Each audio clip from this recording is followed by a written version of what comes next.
Meu irmão, minha irmã, antes de ir para o vídeo, eu peço que você verifique se a sua inscrição está ativa, se você está inscrito no canal e se você ativou para receber todas as notificações. Isso é muito importante você colocar em todas para que você seja notificado sempre que houver um novo vídeo e uma nova live. Também não se esqueça de dar o joinha. Essas duas coisas são fundamentais para que você ajude esse vídeo a chegar a mais irmãos nossos da Congregação Cristã no Brasil. Não te custa nada fazer isso. Faça isso agora mesmo, antes de ir para o vídeo. Vai lá, eu estou aqui te esperando. Faz isso, dá o joinha, verifique se está com a inscrição para todos. E aí sim, você segue para o vídeo mais tranquila, sabendo que no próximo você vai ser notificado. Deus abençoe e vamos lá.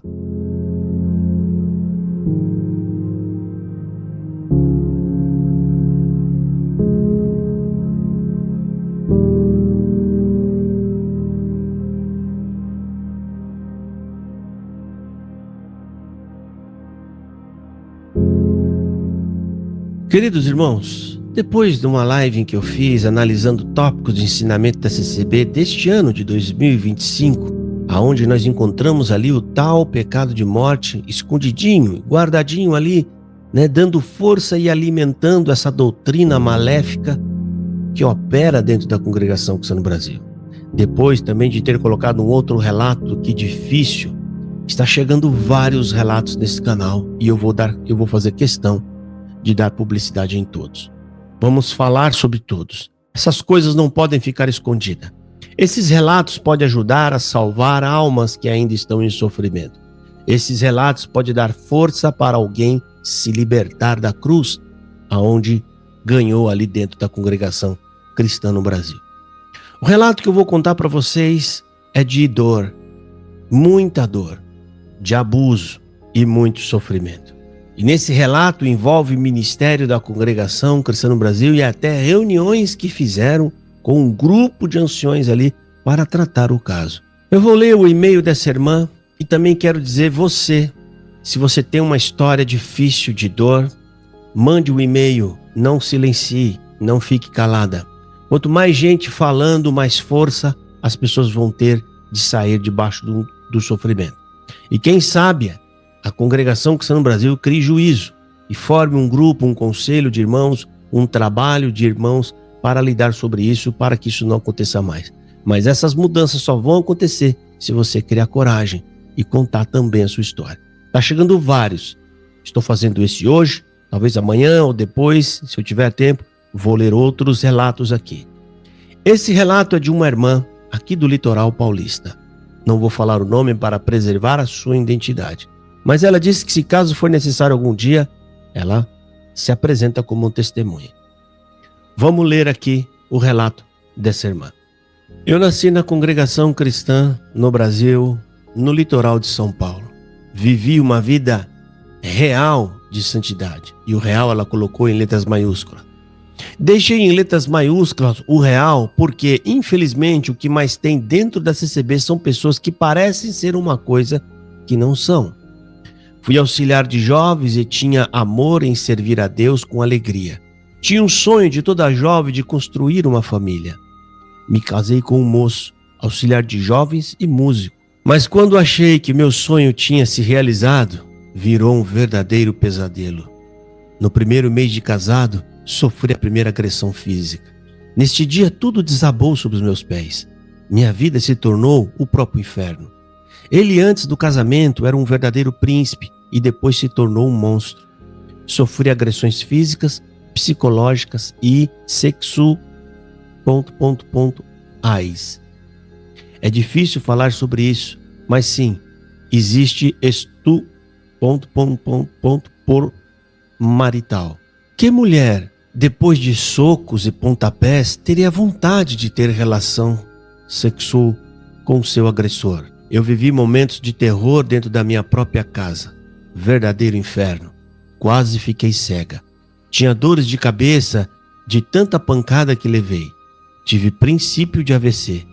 Sem dizer que eu entregava todo o meu salário para ele. E ainda era proibida de escolher qualquer coisa no mercado na compra do mês. Não quero entrar em detalhes para não chocar, mas preciso dar um breve relato do que vivi para entender o absurdo. Me mantive por 1 ano e alguns meses nesse casamento. Ele usava da minha fé em Deus e repetia alguns ensinamentos. Que eu não deveria contar o que acontecia dentro de casa para ninguém. Que ele, por ser homem, que mandava em tudo e tomava as decisões. Que ele fazia o que fazia comigo porque era o inimigo, o demônio, o Satanás, que o tomava e eu deveria orar para Deus libertá-lo e que o casamento só poderia acabar se houvesse traição ou morte. Neste tempo eu desenvolvi uma depressão e foi no meio de tanta dor e sofrimento e angústia que encontrei Deus de verdade. Se antes eu achava que eu tinha um relacionamento com Jesus, até poderia ter de certa forma, mas não como hoje. Mas foi ali que eu encontrei, no meio do deserto. Após tudo isso, chegou o momento que temia pela minha vida. Vi que não importava a minha conduta ou oração. Nada mudava e pior, só piorava. Então eu chamei a polícia e encerrei meu casamento, que na verdade era uma prisão onde eu era torturada todo dia de alguma forma. Entrei com um processo criminal contra ele. A justiça me concedeu a medida protetiva por 3 meses. No dia que o oficial de justiça foi tirá-lo de casa para eu retornar para o meu lar, o pai do meu ex-marido, encarregado de orquestra, estava no local gritando e proferindo ameaças contra mim e minha família. Pedi uma reunião com a liderança da CCB, apenas para comunicar o ocorrido, pois sabendo das fofocas e mentiras no meio do povo, eu pensei, vou informá-lo dos fatos para seguir servindo a Deus em paz. Nesta reunião estava o ancião mais antigo, o ancião regional e o cooperador do ofício. Na época, hoje, ele já é ancião, na minha comum. Não posso revelar o conteúdo da reunião, pois assinei um papel que me deram para que houvesse sigilo. Mas após finalizada, o ancião regional pediu que congregássemos bem longe, e logo foi interrompido pelo mais velho, que disse que poderíamos congregar na comum dele. Aqui quero fazer uma reflexão. O ancião regional representa a nova era da CCB, homem frio, sem dom e que se apega apenas na carnalidade e bens materiais. O ancião mais antigo presente, pelo menos esse, porque os outros é só Jesus, o dom do amor manifestado em suas ações. Acredito que é a essência da verdadeira CCB, ou que deveria ser. Ele, durante meus relatos na reunião, chorou copiosamente. Alguns dias depois dessa reunião, esse mesmo cooperador de ofício, que virou ancião, ligou para o meu pai pedindo que eu retirasse a denúncia e perdoasse. Meu pai, com a maior paciência do mundo, só fez a seguinte pergunta: se fosse sua filha, você pediria para retirar? Não perguntou se eu estava bem, muito menos se dispôs a fazer uma oração. Só queria limpar a barra do seu encarregado de orquestra. Enfim, após 3 meses sem nenhum tipo de ligação para saber se eu estava bem, sem nenhum tipo de contato para fazer uma oração, esse ancião regional liga para o meu pai, lembrando que a medida protetiva havia acabado e que uma reunião de reconciliação do casal estava marcada. Passou o dia e hora e eu, ainda fragilizada psicologicamente, achei um absurdo e comuniquei meu advogado, que citou este ancião regional no processo. Mediante essa tentativa que eles armaram junto com meu ex-marido e sua família de me colocar nesta cilada religiosa, eu consegui uma medida protetiva até o fim do processo, graças a Deus. Mas de tudo isso, o que mais me surpreendeu foi a presença do ancião regional como testemunha do meu ex-marido no processo criminal. Além dele, a esposa do cooperador do ofício, hoje ancião, também. Confesso a você que não sei quais os estatutos da congregação e o que anciões e cooperadores devem seguir de fato, mas eles podem tomar partido assim em um processo criminal a favor de um agressor e estuprador e ficar por isso mesmo? Eu não sabia que eles se intrometiam assim na vida das pessoas. Sinceramente, me surpreendeu tomarem partido assim tão explicitamente. Porém, o que poderia esperar? A CCB prega uma submissão que não é descrita na Bíblia. Mas o que esperar de uma instituição que proíbe o estudo da Bíblia? Porventura, permitiria uma reflexão? Enfim, eu tenho certeza que não sou o único caso absurdo dentro da congregação. Graças a Deus não foi uma vida inteira, como conheço muitos dentro da igreja. O Senhor me libertou e estou divorciada, aguardando a decisão do processo criminal. A análise que eu vou fazer, a gente já começa dizendo que ela pontua, claro, que ela levou uma vida realmente de santidade. A gente sabe que os irmãos da CCB muitas das vezes não entendem o que é santidade. Mas eu entendo o relato dela, que quer dizer que ela seguiu à risca tudo aquilo que eles ensinam, tudo aquilo que eles propõem ao povo como modelo de santidade. Ou seja, ela está mostrando aqui que ela foi uma moça ali dentro, obediente a tudo. Então, obviamente, as coisas deveriam ir bem, segundo o que eles ensinam e pregam. Que se você obedecer a Deus, Deus cuida de você e tudo vai bem. E eu já cansei de dizer que isso é uma pregação falsa e uma fantasia. Está aqui. Esse testemunho é relato disso. E nesse relato também ela aponta que esse moço, músico, antes do casamento era um príncipe, depois do casamento, um monstro. E por que ela passou por isso? Eu vou tentar explicar para vocês. O casamento relâmpago que se prega na CCB, aquele casamento que não, aquele noivado que não pode demorar, aquele namoro que não pode demorar, ele ajuda a camuflar a verdadeira personalidade da pessoa. Porque como o período é muito curto, eles namoram por 3 meses, ou 6 meses, ou 1 ano, no máximo, é um período muito curto, onde o monstro consegue se disfarçar. E eu já falei e orientei aqui vocês. O casamento tem que acontecer após um período aonde não seja curto e nem longo, aonde dê tempo suficiente para você saber quem é a pessoa, o temperamento dele. O casamento feito às pressas, ou seja, no namoro, não tem condições de você ver como ele vai reagir quando estiver bravo, como ele vai reagir quando for ciumento, ou se ele é ciumento ou não. Porque o período é muito curto e não deu para você observar todas essas coisas. Então, quando você leva um namoro um pouco mais alongado, e também, óbvio, você não pode alongar demais, você não tem tempo de observar todas essas coisas. E aí, você cai no conto do falso príncipe, que é esse camarada, o monstro. E aí ela diz que sofreu abusos e foi até né? Não vou falar o nome para o algoritmo do YouTube. E por que aconteceu isso? Ela relata. Ela explica por quê.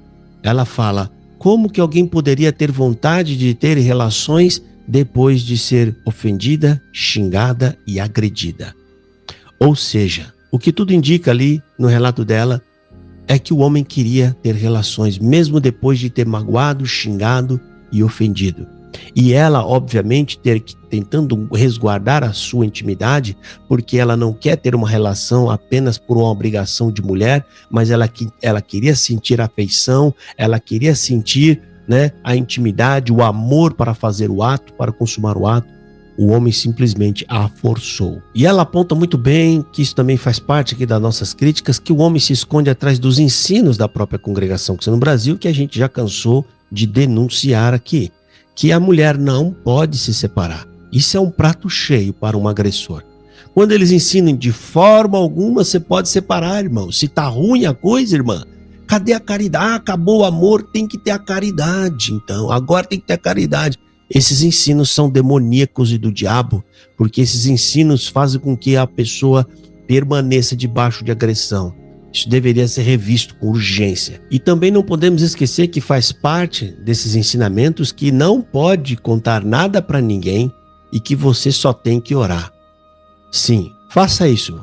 Mas primeiro você leva ele na delegacia, denuncia, abre um processo, sai de perto desse camarada, se separa e aí você ora. Primeiro, cuide de sua vida. Depois, você pede para Deus converter esse agressor.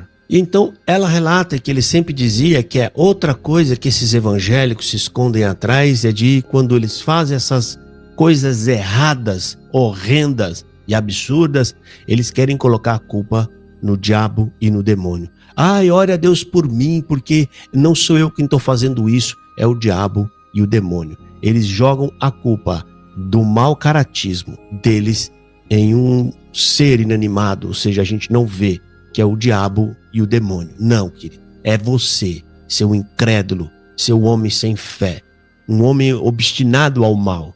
Entenda, minha irmã, você deve sim permanecer casado quando o homem te honra, te respeita. Quando ele te agrediu, te ofende, te desrespeita, ele já quebrou o laço do sagrado matrimônio. Ele já quebrou. Você não é obrigada a ficar dentro de um casamento abusivo, porque Deus não te chamou para isso. Ele quer que você honre o seu marido enquanto ele te honra. E honrar não é só a mácula do leito, é também quando ele te agride, te ofende, te magoa, te fere, destruindo a sua vida por dentro. Você não é obrigado a isso. Isso não é bíblico. Fique longe de pessoas assim. Cristo e Deus não quer que você seja obrigado a ficar debaixo de sofrimento. E aí, em uma reunião que eles tiveram, medida protetiva, estava ali a denúncia feita, o que um dos anciões pede? Pede para ela congregar longe. O que eu percebi nisso? O que eu entendi nisso? Que este ancião, para proteger esse músico, porque se ela congregasse na comum dele, ele não poderia congregar, por conta da medida protetiva. Geralmente a medida protetiva coloca alguma distância mínima para ele se achegar a ela. Então o ancião esperto, né, pediu para ela, tá bom, mas você vai ter que congregar longe. Por quê? Para proteger o músico, para que o músico continuasse congregando na sua comum, como se ele fosse um santinho. Se ele está congregando, ele é um santinho. Se ele está na igreja, ele é a vítima. E a irmã, cadê? Ninguém sabe. Jogando a culpa toda nela. Ou seja, até nisso, eles tentam macular a imagem da vítima, que é a irmã, e dando mais honra e graça ao abusador e espancador. E aí a medida protetiva acaba. Dá para ver que esse ancião estava acompanhando cuidadosamente o processo. A medida protetiva acaba e esse homem resolve fazer uma reunião e chama a irmã nessa reunião. A medida protetiva acabou, então vamos retornar, vamos tentar uni-los novamente. Com que autoridade esse ancião fez isso, visto que tem um processo arrolando, vendo que tem um processo grave que envolve agressões e mais pressões psicológicas e abuso financeiro? Com que autoridade esse ancião tem de fazer isso? Ele tenta levar essa moça de volta para esse músico dentro de uma reunião a fim de extinguir um processo. Graças a Deus essa moça consciente falou não, né? E ainda comunicou o advogado. Eu sugiro a vocês, gente, sempre que vocês forem a uma reunião desse tipo, tratar assuntos tão sérios como esse, nem vá. Em primeiro lugar, eu falo para vocês, não vão, porque é isso que vocês vão ver lá. Um grupo de idosos que logo o povo todo vai estar sabendo, eles não sabem resolver o seu problema e provavelmente você será a parte que vai sair mais prejudicada. Mas caso você vá, leve um advogado. O que é o advogado? É um perito da justiça. É uma pessoa que sabe como se defender. Então leve um advogado. Não precisa informá-los, apenas leve. Eles não podem te impedir de entrar como advogado. Você tem direito à defesa. Lembra, a Constituição garante isso a você. E aí, então a ideia era tentar reconciliá-lo novamente. Lembre-se, mais uma vez tentando proteger o tal do músico, né? Reconciliando novamente a moça, né? A moça viu que caiu num buraco furado e ela pulou fora a tempo. A tempo não, porque ainda sofreu, coitado. Foi 1 ano e pouco, mas conseguiu cair fora. E esses endemoniados querendo jogá-la de novo na cova desse demônio. E aí então um ancião liga para o pai dela pedindo para que ele falasse com ela para remover o processo. E ele faz uma pergunta: se fosse sua filha, você removeria esse processo? Obviamente que não, ele se calou. Mas é uma pena. Por que esse ancião não vem falar isso presencialmente para esse pai? Precisava ouvir umas poucas e boa. Irmão, o caso chegou na polícia, o caso chegou num processo. Acabou a jurisdição de vocês. Acabou. Entenda isso, irmão. Se você estiver passando por isso, se o caso de vocês chegou na polícia, se o caso de vocês chegou no poder judiciário, entenda uma coisa: a CCB já não tem mais nenhuma força nisso, não tem mais mão para chegar nisso. Fale para esses homens cuidar da vida deles. Deixa que agora você deixou os peritos da justiça fazerem o trabalho deles. Deixa eles fazerem. Isso é um absurdo, chegar com um pai e ligar falando, ó, pede para sua filha remover o processo. Por quê? Estão, ou seja, é tudo aí. Eles estão cuidando com tudo, com a imagem do músico, com a imagem da igreja. O único que eles não estão preocupados é com a moça. É a moça que sofreu esses abusos. Lamento muito pelo sofrimento dessa irmã. Ela deixou o nome dela ali, mas eu não vou falar. Mas isso é no litoral de São Paulo. No litoral de São Paulo. Tome cuidado, gente. Esse tipo de irmãos e ministérios são abusivos. Não se dê a eles. Procure justiça, procure advogado. E lembre-se, nenhuma doutrina de igreja alguma está acima da Constituição e dos direitos adquiridos por lei. Se alguém levar uma denúncia a um ancião de abuso, de agressão, e esse ancião não comunicar à polícia, vocês denunciam o agressor e o ancião também.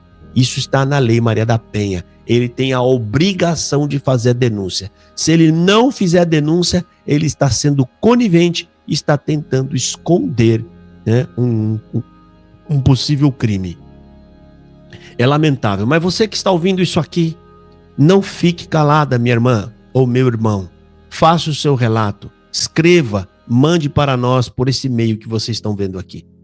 Manda por esse e-mail e nós vamos dar publicidade ao seu vídeo.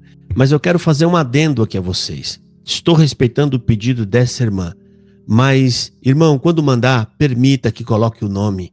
Permita que coloque a localidade. Não poupe essas pessoas que não pouparam você.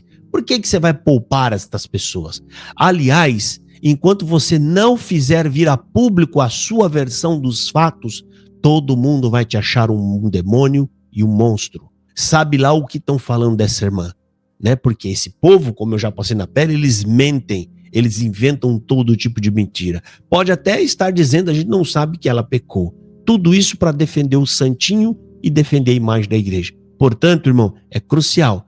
Conte toda a história e não omita os nomes. Fale a verdade. Defenda a sua imagem e a sua honra, porque ninguém ali dentro está preocupado com a sua imagem, nem com a sua honra, apenas com a imagem da CCB.